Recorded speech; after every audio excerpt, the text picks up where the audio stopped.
Hi, I'm Cailey, a librarian here at Mentor Public Library. And I'm Meg, also a librarian, and welcome to this week's edition of All Booked Up with Cailey and Meg, where each week we give you a different book recommendation on a specific theme. This week, we're going to be looking at teen suspense. So all those thrilling page-turner type books where there's a big mystery component, maybe a few scary incidents. So I'd say definitely there's a few scary incidents. Good. But all of the books that we're talking about today are available here at the library, or they're also available online through Libby by Overdrive or Hoopla through the library free with your library card. So Meg, what is your first suspense? My first suspense is a big one that came out last year and is getting a sequel this year called Inheritance Games by Jennifer Lynn Barnes. I've heard of that. Yes, it's getting a lot of buzz, and it's actually in talks to get a TV series with Amazon Prime. So keep an eye out for that if you like those adaptations.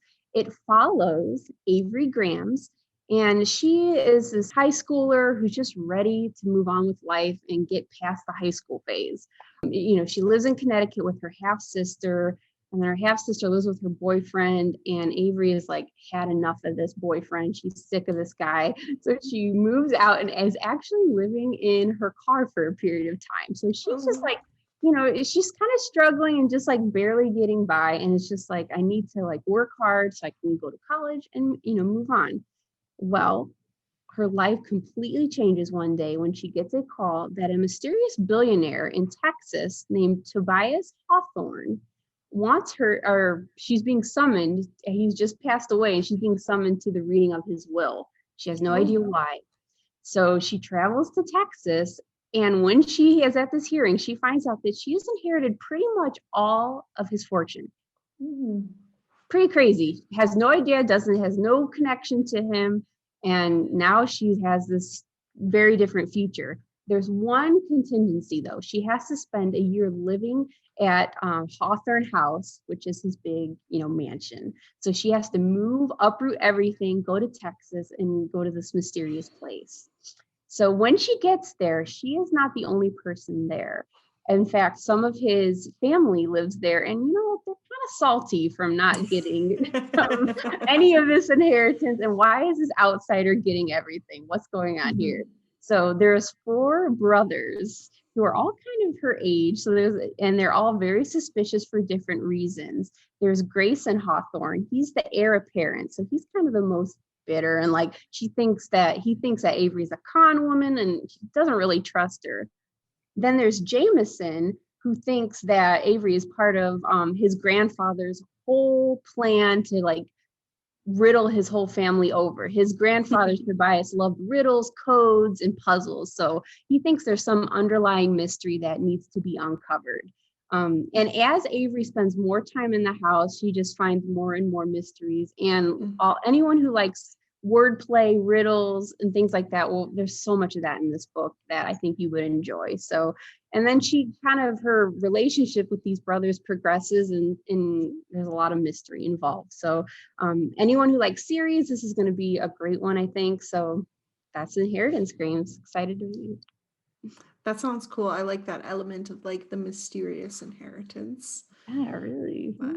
My next book also actually deals with a little bit of strange relatives, let's say. Right. I have The Cousins by Karen McManus, which is the same author who did One of Us is Lying, which was a pretty big, also a big one. Yeah, suspense. The Cousins is about 3 cousins, Millie, Aubrey, and Jonah, who they don't really like know each other very well because their parents are sort of estranged from one another. Right. Even more estranged from the family matriarch, grandmother Mildred, who cut off her children like 25 years ago with no explanation.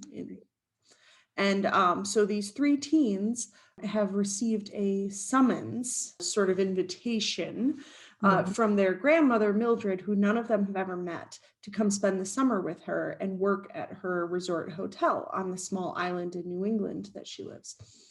And none of the teens are really that interested in going, but their parents definitely push them into going because grandmother Mildred has a lot of money. And the hope is that if the teens spend the summer with her, maybe they'll get some sort of inheritance from the grandmother. Maybe this is the grandmother's way of trying to like leave things to her grandchildren, or maybe make amends with the parents, you know, all of that. Right. So once they arrive, nothing is, of course, as it seems. The teens don't really get to spend a lot of time with their grandmother, who doesn't seem that interested in them really. And they also find out a lot about the small island that their grandmother lives on, that their parents grew up on. And there's, you know, a couple of secrets uncovered, and an old mystery that their parents all seem to have been involved in. Oh, And the teens themselves get to know one another. They're cousins who didn't know much about each other, while they're trying to uncover more of this. And the author has an interesting way of telling the story, because it's told from all of the different teens' perspectives, but also one of their parents in flashback. That kind of gives you a bit of insight into why their grandmother might have cut them off all those years ago. And this book is definitely suspense, but it's not necessarily your traditional suspense, because it's very much about like the dysfunctional family and the secrets that rich people can keep, and what money, you know, what money can and can't buy in the end. yeah. Yeah, it's crazy. Like money seems to be a big part of these suspenses a lot of times.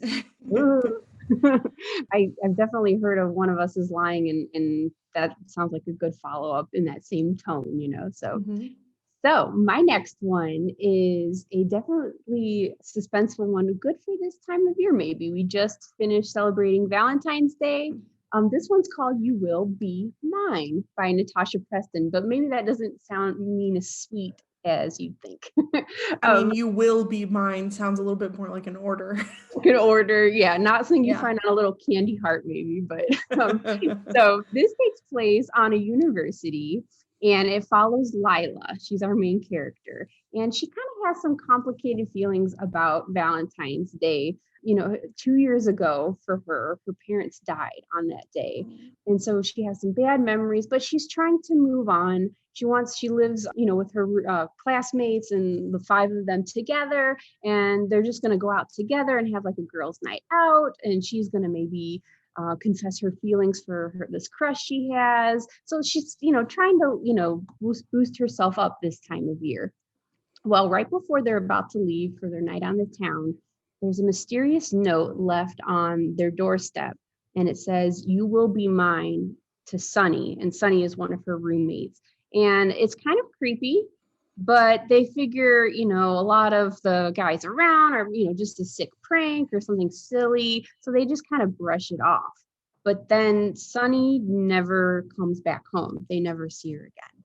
So, and then another note comes with another roommate.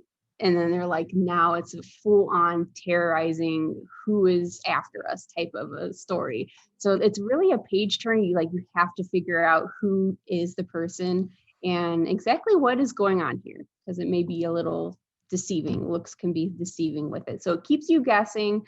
And I like the college aspect of it. I don't think you have to be, if you're not in college yet, I think it's still kind of interesting to read about. And it's just kind of a good February suspenseful story.